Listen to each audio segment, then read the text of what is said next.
On your Tuesday episode of Locked On Raptors, trade them, extend them. Today, we dig into Pascal Siakam and all of the different stuff swirling around him as the trade deadline draws near and examine whether or not the Raptors should actually just hang on to their very good basketball player. We'll get to all that with Joe Wolfond. Thanks for hanging. You are Locked On Raptors, your daily Toronto Raptors podcast, part of the Locked On Podcast Network, your team every day. Hey, what's going on? And welcome to another episode of Locked On Raptors, part of the Locked On Podcast Network, your team every day. It is Tuesday, January the 9th, and I'm your host, Sean Woodley. Been covering the Toronto Raptors now for 10 seasons on various platforms. You can find all my work over on the website that don't work so good, but I'm more inclined to use these days because the Raptors are fun, at Woodley Sean. You can find the show on Instagram at Locked On Raptors, and of course, you can join us over on the Locked On Raptors Discord server, the actual best place to talk about your Toronto Raptors on the internet. And sometimes we also get into really heated arguments about shawarma around the GTA, spawned by RJ Barrett for some reason taking Immanuel Quickley to Osmos. That is the stuff you got going on in the Discord. The link is in the description. It's free to join. Would love to see you in there. Of course, you can find the show for free wherever you get your podcasts on the audio side of things. Follow, subscribe, rate, review, tell a friend, etc., etc. Always helps to boost us up the charts, boost my ego, all that good stuff. And of course, we are on YouTube as well. You can subscribe to the channel, hit the notification bell, and never miss an episode when it goes live, which is a perfect little tool for you everydayers out there. And all of you at this point should be everydayers because the Toronto Raptors are fun, baby. Today's show is brought to you by FanDuel. Make every moment more. Right now, new customers get $150 in bonus bets with any winning $5 moneyline bet. That's $150 if your team wins. Visit FanDuel.com/locked-on to get started. And we will get started by bringing in our guest, who is one of my favorite people to have on the show. Also one of the people who I bring on the show and then my bosses get mad because the show goes too long because we just can't stop talking hoop, baby. And I love it. I relish it very much every time we get Joe Wolfond from The Score and Pound the Rock on the pod. And today we're talking all about Pascal Siakam. Joe, are you ready, my man? How are you? I'm good. Yeah, I'm ready. I'm gonna be pithy today. I don't want to get you any more hot water with the bosses. We'll be in and out in 35, a tight 35. We got it. It's on record now. We'll see if we get there. If it doesn't, look, this is a thing I'm really excited to talk to you about. So if it goes a little long, it goes a little long. And I think of all of the topics swirling around your Toronto Raptors these days, this is probably the topic that deserves the most real estate when it comes to length of podcasts. So let's just dive in, man. Pascal Siakam, we all know the deal at this point, right? The trade deadline is 30 days away at this point, and his name is not going to be out of the rumor mill anytime soon, one would think. Just to sort of lay out the situation as it stands right now, we know that Pascal Siakam is a pending unrestricted free agent. We've known this for a while. We've also known the Raptors can extend him anytime between now and I think July 1 for a 4-year, $192 million max. And that seems like from all the reporting that if that were to be offered, Pascal Siakam would gleefully take that. He's in his age 29 season. By the time that contract comes to an end, he'll be at the end of his age 33 season, just have turned 34. It seems from all the reporting like Pascal wants to be in Toronto. All of the reporting is that he doesn't want to go and re-sign with some team he gets traded to. That is, of course, nuked his trade value a little bit and made it harder for the Raptors to find a suitable partner, one would think. And again, it just seems like he kind of wants to be here, which is a pretty cool thing. And if you had told me 20 years ago that the Toronto Raptors would have an all-NBA player who wants to be in Toronto, I would be jumping for joy because that's just not a thing that used to happen here. We also know the Raptors want players in trades who can pair right now with Scottie Barnes. They don't seem interested in picks. The OG trade seemed to telegraph that. We know Siakam's camp, again, has leaked that he's probably not going to re-sign with the team he gets traded to. We also know that Masai Ujiri has a history of on-again, off-again flirtation with moving on from beloved franchise stars, only to come back around and see the light when deals don't present themselves or better options don't present themselves, and then retaining them. Case in point, Kyle Lowry. We know the Raptors now have Immanuel Quickley and RJ Barrett, and the team is playing pretty darn well right now. So, Joe, we will get into the cases for and against moving him at the deadline versus extending him, but just like your general broad strokes feelings on the pickle the Raptors seem to have found themselves in kind of by their own volition here. Yeah, I mean, I think it's throughout all this, throughout the last, I don't know what you want to call it, like 6 months, basically, since the offseason, or 8 months since like the play-in game against the Bulls ended the way that it did. Mhm. And Josh Lewenberg had that piece reporting that basically after that game, the Raptors front office like cut off all communications with Siakam and his camp, and it was like radio silence throughout the summer, apart from the burblings that trades were in the works or being discussed. It just feels to me like not the best way to treat one of the best players in franchise history.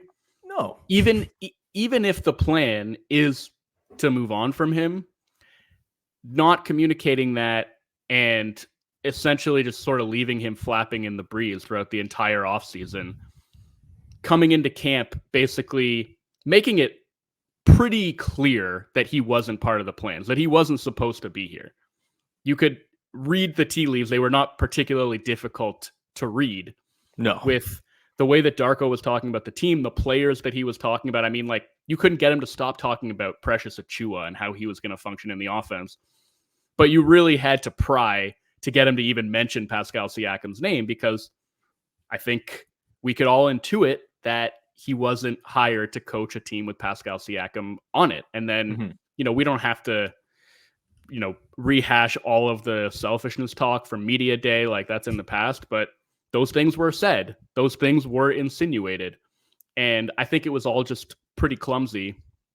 And in spite of all that, I don't know what's in Pascal Siakam's head. I don't know how he actually feels, whether he really does want to stay in Toronto long term, or that's just sort of what he's saying because he feels like it's the best way to maintain his standing, to get paid the maximum amount. I can't say for sure. But what I can say is he has not come out and publicly voiced a single word of complaint, from what I can tell, about how all this has gone down. Whether that's like the contract talk, the way that he was de-emphasized in the offense in the early part of the season, that's obviously changed as time has gone on. But I mean, he was not being treated in a manner befitting his stature as a two-time All-NBA player. And he's been a good soldier and just put his head down and tried to do what's been best for the team. And so I really appreciate him for that. Like, that's what I can say about where we are. I think he's not been treated especially well by the front office. And I think he has comported himself with a lot of professionalism and integrity in the face of all of this nonsense. He's also playing like extremely good basketball right now as well, right? Like, he obviously has had to adapt to a different role, but he's done that kind of beautifully. And I think there's even more room for the sort of fit and the on-court stylings of this team to get even smoother with Pascal Siakam now that they've made this trade for Immanuel Quickley and RJ Barrett. Quickley being, I think, the guy who kind of unlocks a lot of the potential fit stuff that was an issue before. What have you made of Pascal's season so far? I've been trying to like line it up alongside some of his other years, and obviously he's less of like a heliocentric guy than he was maybe a couple seasons back, although he's averaging, just as much in terms of playmaking and assists and all that stuff. Like, he's an assist machine. He's a twos machine. Like, he draws doubles. He just is such a, like, he's playing his ass off. It's awesome. What have you made of his sort of progression throughout this season, and how has his play so far this year maybe informed what you think about what the Raptors should do with him kind of in the big picture? Yeah, I think he's been awesome. Like, really, apart from the three-point shooting, which is now starting to come around, it's been wonderful to see. But obviously he was languishing in like the low 20% range early in the year. He's bumped that up to, I think, almost 30% now. But apart from that, once they started, whether it was a concession that Darko made or him just coming to the realization that, hey, like, this guy's pretty good at operating out of the post and even on sort of like mid-post ISOs and things like that, maybe we should lean into that a little bit more. I think he's been tremendous. And, again, so take the three-point shooting out of the equation. His 2-point scoring is basically back up to like championship season levels of efficiency, but on much higher volume and with a lot more of those 2-point baskets being self-created. Yeah. So in terms of like what he's able to do, like his footwork, his finishing, his touch, all that stuff. Because he's going to be able to cook most matchups in single coverage. And if you're throwing double teams at him, hard doubles, soft doubles, I think he's usually making the right read and the right pass out of those situations. And I think he's been operating really well in transition. Like all that stuff to me has looked fantastic. I think, the one thing you could point to as a real area of concern is the defensive decline. And that's not just a this year problem. Like that's been kind of trending this way for a couple of years. And I recently was just randomly kind of going back and looking through some of the clips I cut of his defense from like the bubble playoffs then the Tampa season. Yeah. And it was jarring. Like it's just the level of mojo, of the impact of his rotations, like the bounce, just the general sort of defensive verve and activity was on a completely different level. And you'll still see him have kind of moments, quarters, even games where he approaches that level. But in general, it's not there. Like he is not that same level of disruptor, not the same level of athlete, frankly, that he was. And I think at this point, you'd say he's like maybe an average defender at his position. Kind of turn it up to above average when necessary type of thing. Yeah. So I think you could look at that and say, well, that's where the decline is hitting him. And how long is it before we start to see that decline at the offensive end? The encouraging thing is like, obviously that physical decline is affecting him in some manner, and it hasn't really pulled down his overall offensive production because in place of the athleticism that powered a lot of his success early in his career, he now has this incredible craft. Mm-hmm.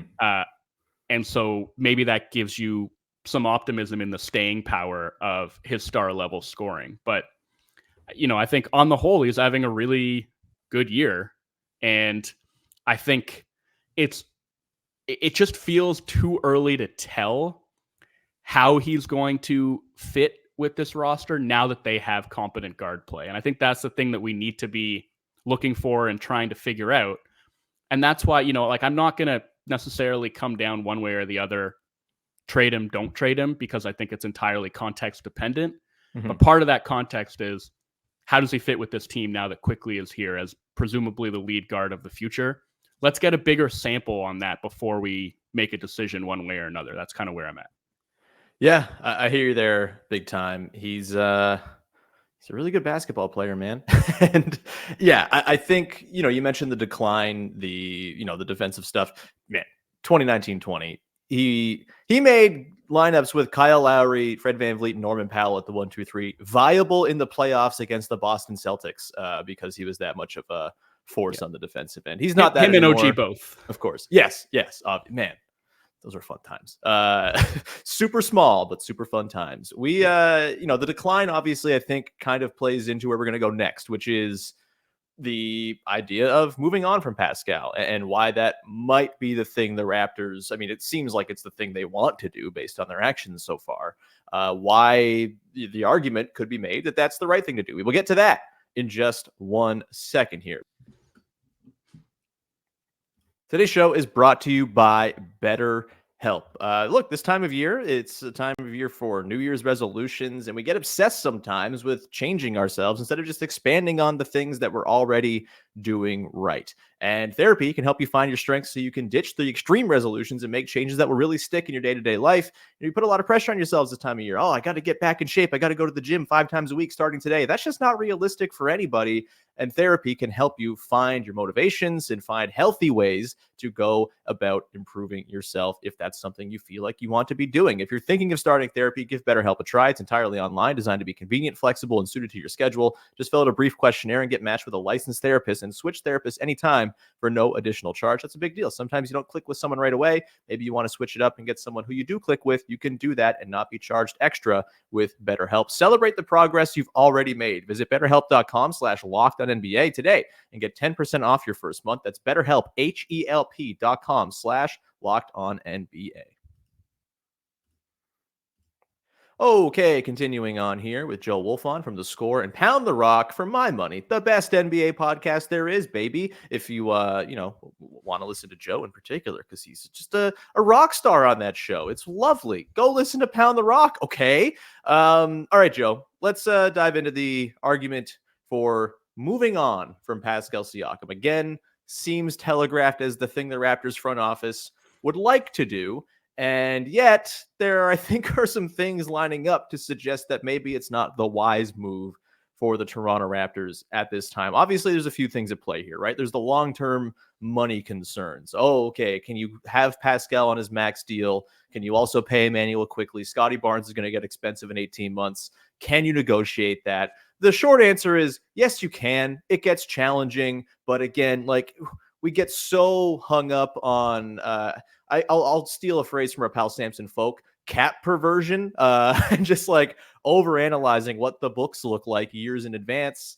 Things change, things evolve, and for me, there are other ways to cut money from the roster. If you want to keep Pascal Siakam, Jakob Poeltl, RJ Barrett, perhaps, if that's something that presents itself down the line, like there are many different ways that you can make it work. And for me, with cap stuff, if there's a will, there's a way is kind of how I look at this stuff. Maybe that's why I'm not a GM, but that's kind of how I see this thing. Obviously, you have like the timeline concerns as well. Pascal's 7 or 8 years older than Scottie Barnes. He's older than Immanuel Quickley by 5 years. He's, obviously 6 years older than RJ Barrett. Timelines are a thing people get very, very persnickety about, and I understand it to an extent. Can you maximize these next few years of Scottie Barnes if you have Pascal Siakam in his early 30s playing on this max contract? We'll get into the trade market and why that seems to be a bit of a thing pushing against a deal here as well. But for you, like the timeline stuff, the money stuff, where does that sort of fall into you on like your tiers of concern regarding Pascal Siakam and the idea of keeping him around long term? And are those compelling enough reasons to just say whatever deal you can get, move on here if you can? Yeah, so you have to take it into consideration for sure. Mm-hmm. And it's not like baseball where there's no salary cap and you can kind of just wave it away and say it's not my money. I'm not going to count somebody else's dollars. Like that sport's dead to me, by the way. Of course, to me dead to all of us. Years. Yeah. I'm just going to take a break. So, like, I think you do have to consider the impact of the cap hit, how it's going to limit or just affect their ability to, build out the roster, to be flexible and dynamic moving forward. Like, you have to consider that stuff for sure. Mm-hmm. I think what you got to be thinking about as you're considering it is like, what is the alternative? Some of those alternatives are like going to be really difficult to see right now. Like what options are going to be available to them, whether it's via trade, free agency, 2-3 years down the road. But look, they're building this around Scottie now, right? And so given that, I do think you have to think about, okay, so Pascal's going to be 30 this summer.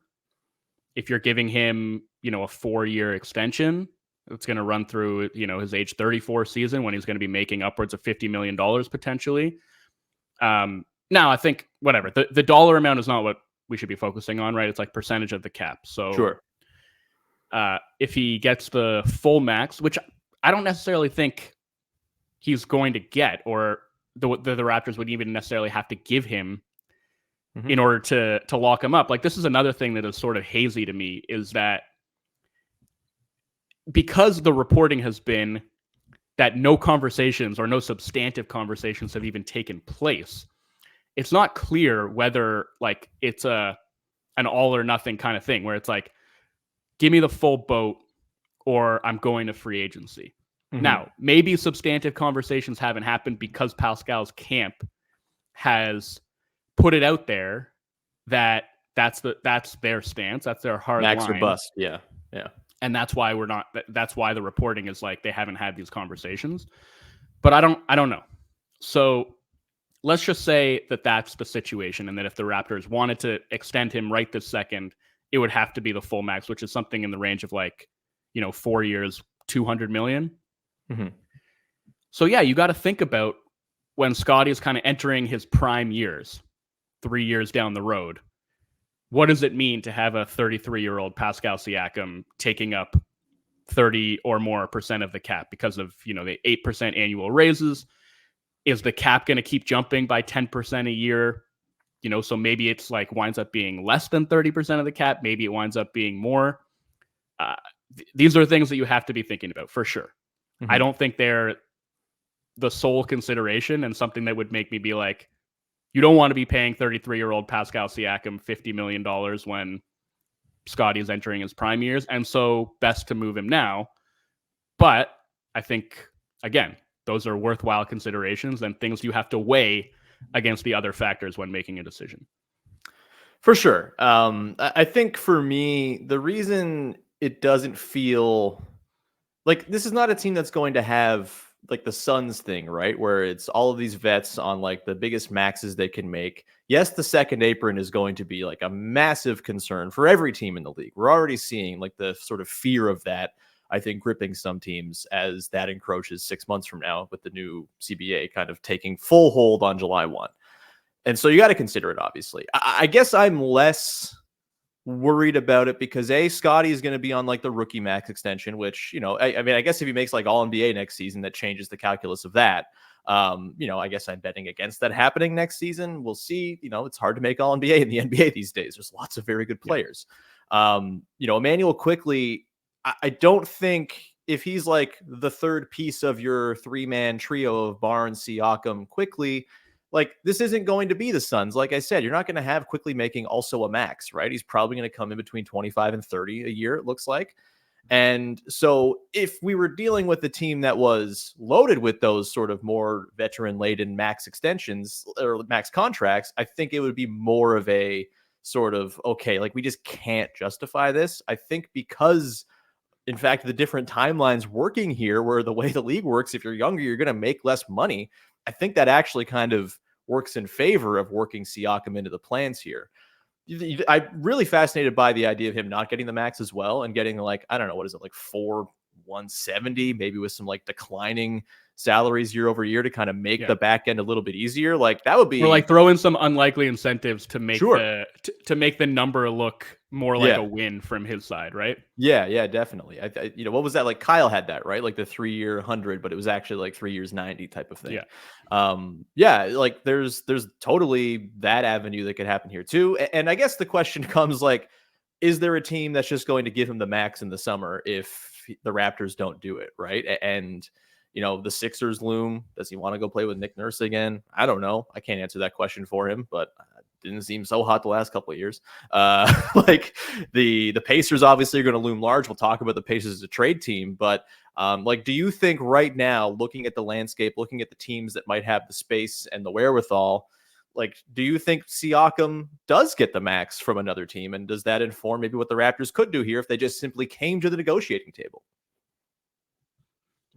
I think my instinct is to say no, because the Sixers feel like the only team that is going to be a competitive team that Pascal would want to sign with long-term, that is also going to have the space to do that. And I just don't know that it necessarily would behoove them to max him out. I don't think he's a bad fit there. I don't know that he's a great fit. But it's really like, I just come down to it being that team or no team in terms of like free agency max deal. And when I think about it in those terms, it just feels like the safer bet to bet against it. Right. But yeah, I don't know. I mean, that like they are the kind of, I don't want to call them a stalking horse because I think they are like a real threat to potentially sign him away. But it's like if the Sixers weren't out there with potential max cap space this summer, I think the Raptors would actually be in a much better negotiating position right now. It really is just that one team that I feel like is hampering their leverage a little bit. And also, doesn't seem like they want to like sign him regardless. So maybe they're not even thinking about that. But in terms of their ability to potentially lock him up on like a sub-max deal, I feel like maybe that's the one impediment to that, is his camp being able to raise the specter of the Sixers as a team that could sign him away. So yeah, I think, you have to be wary of that, obviously. And at the end of the day, it's like that's the danger of taking this into free agency. We saw that with Fred, right? I think the Raptors probably had a lot of faith that if it came down to it, they'd be able to bring Fred back. And it only takes one team, to put a deal out there that a player can't refuse or that the team is not willing to match. And I think they're probably going to want to avoid winding up in that situation with Pascal, which is probably why we're hearing all these trade rumblings now. I think they're worried about winding up in that same situation. Yeah, it does feel like they hopefully have, I don't know, maybe they haven't, but it seems like they maybe learned from their mistake reading the market last year. And it does feel like, and look, this is not intel, this is just kind of reading tea leaves, but it's either going to be he's moved by the deadline or extended by the deadline. And, they kind of clear up that free agency question before it ever actually gets there. We're going to get into the trade stuff. We'll get into the reasons why the Raptors should simply maybe just look at extending Pascal Siakam, which listeners of this podcast know that's the aisle I'm occupying. But we'll get to all of that coming up in just one sec to close out the show.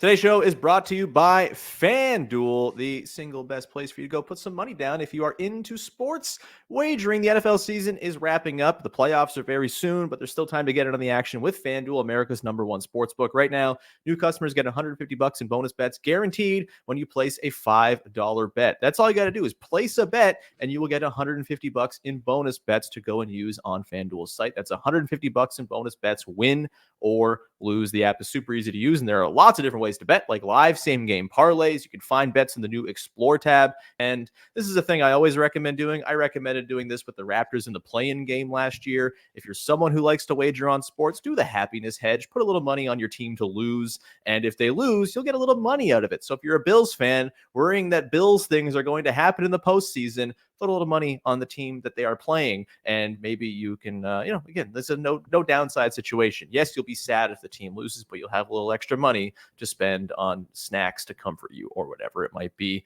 that you use to soothe sports losses. Visit FanDuel.com/LockedOn and make your first bet a layup. FanDuel, official partner of the NFL and of the Locked On Podcast Network. Okay, rounding out the show here with Joe Wolfond from Pound the Rock and The Score.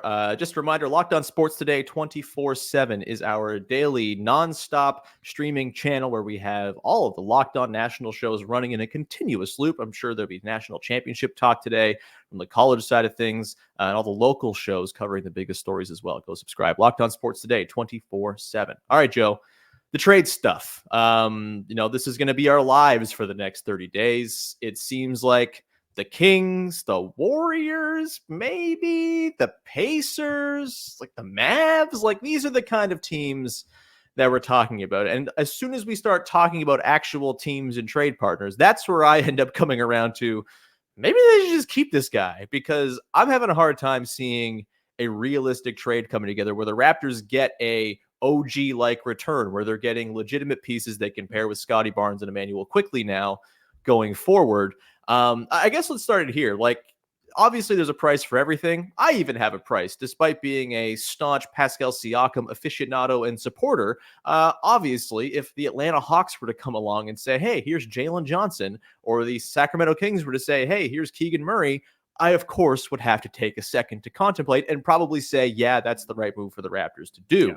But I just don't think that's realistic. Happening. Not going to happen. I was on Locked On Kings today. If you want to go check out how I crushed dreams of Kings fans hoping for a trade, you can listen to that with me and Matt George. But what's your read on the trade market here, Joe? Like, is there a team? Is there an offer that's kind of like swirling out there in the ether? No, nothing's like hard reported, obviously. It's all just kind of putting names in the trade machine that might make sense. But for you, what's the threshold?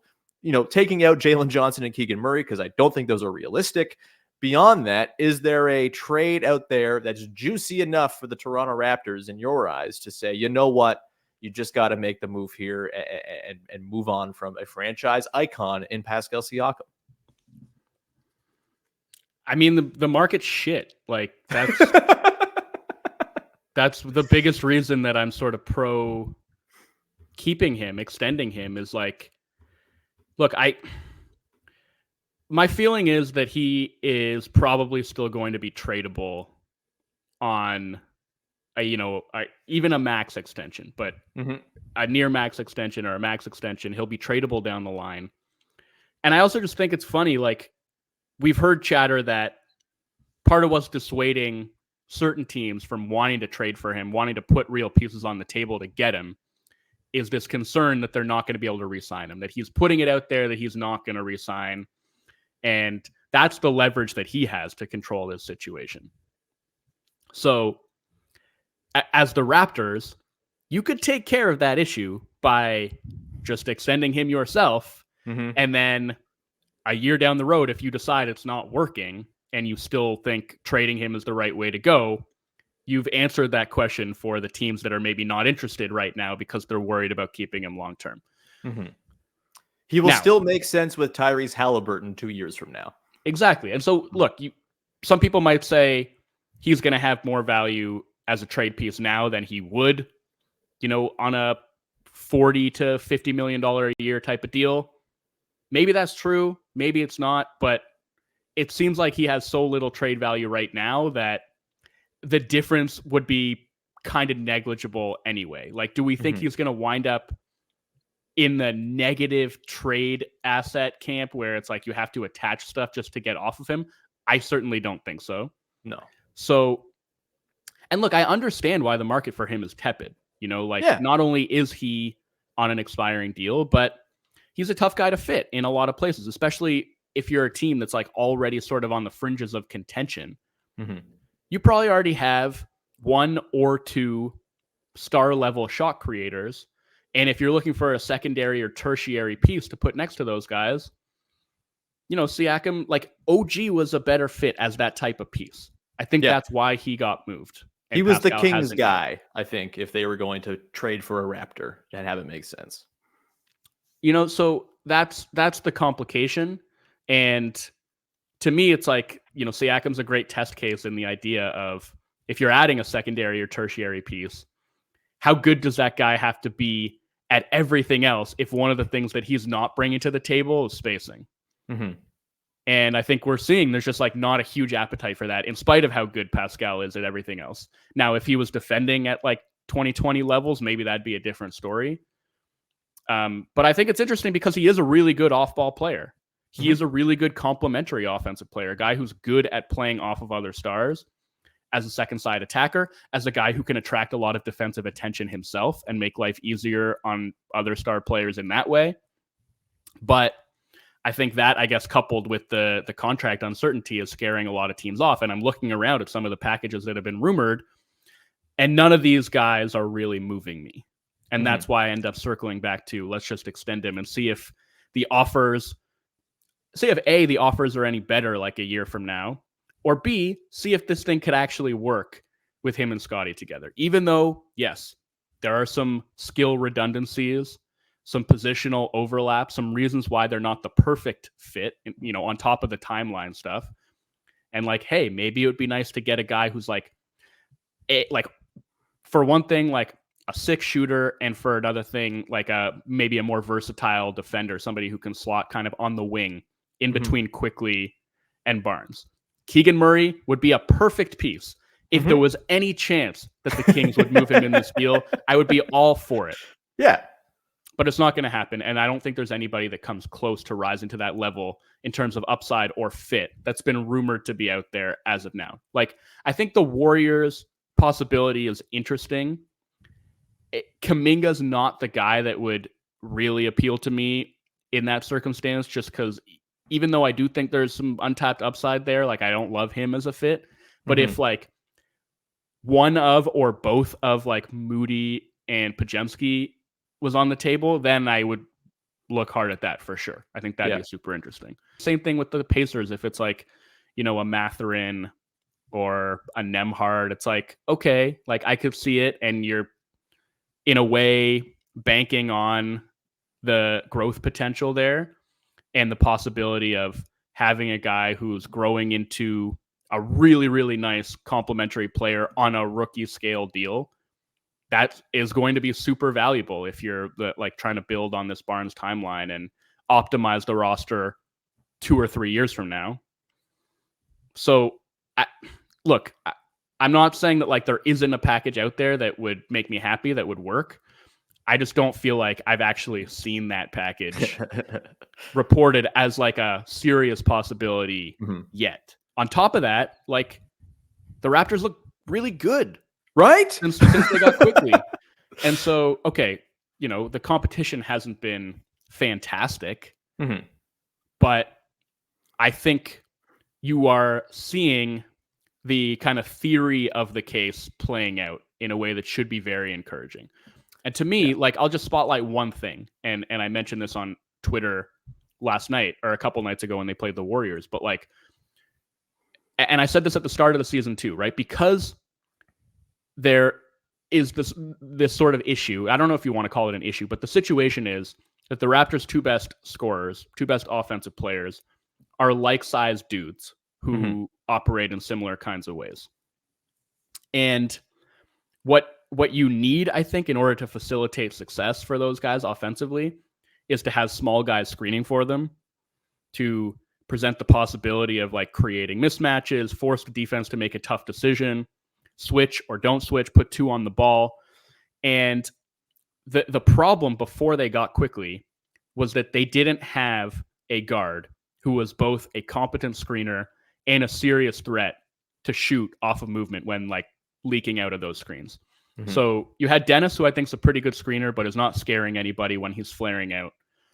And you had Gary, who's not a very good screener and is like something of a threat when he's popping out of those screens, but like hasn't been shooting the ball especially well this season. And I don't think has been garnering like a ton of defensive attention and hasn't even been used that much as a screener anyway.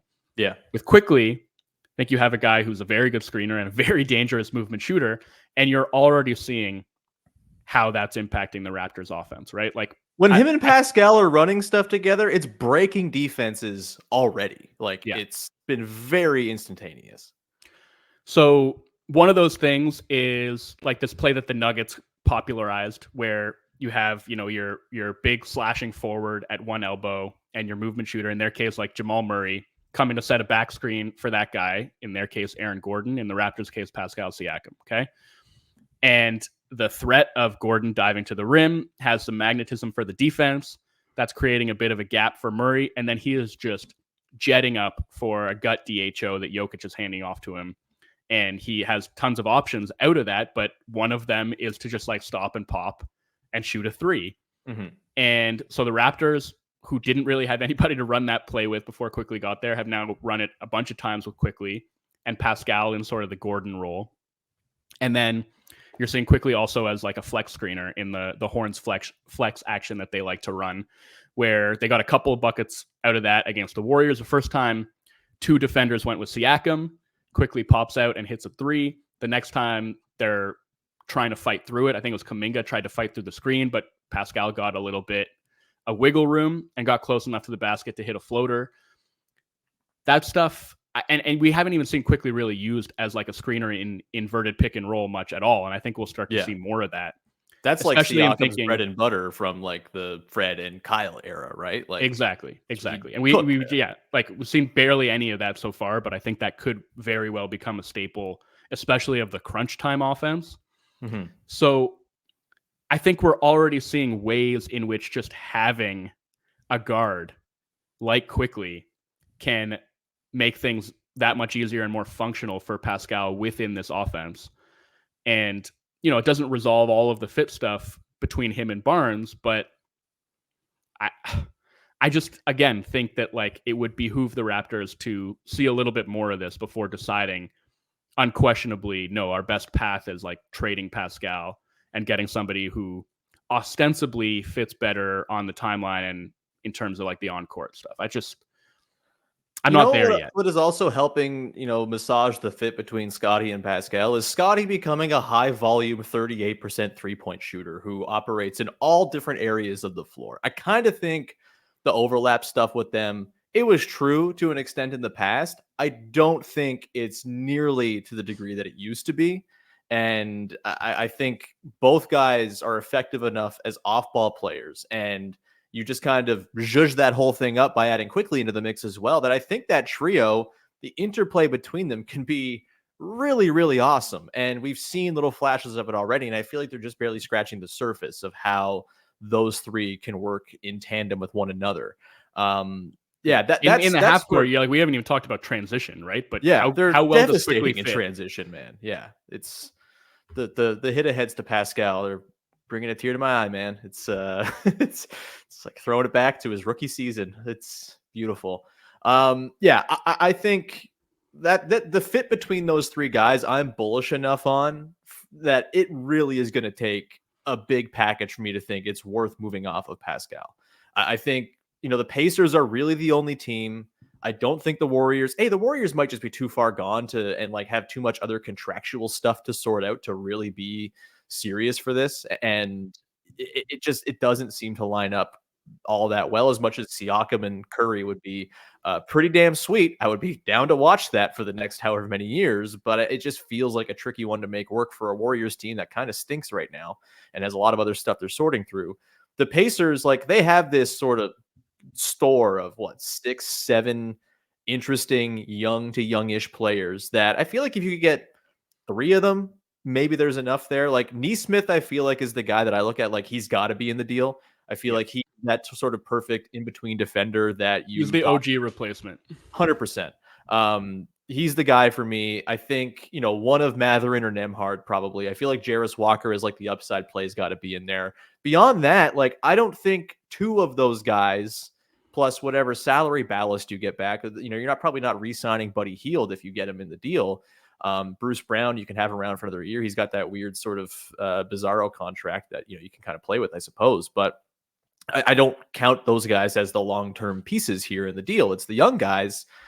2 of those guys, like you're getting Nembhard and Walker. What are the odds that those guys are helping to bolster the next 4 years, 5 years of Scottie Barnes the way Pascal would if he's just on the team playing with 2 guys who he fits very well with? That's where I don't see a world in which Andrew Nembhard becomes enough of a infusion of point guard play and talent and defense on a team that already has plenty of guard play all of a sudden. Like that's like they're not starved for guards anymore. They actually have like a pretty nice 4-man guard rotation all of a sudden.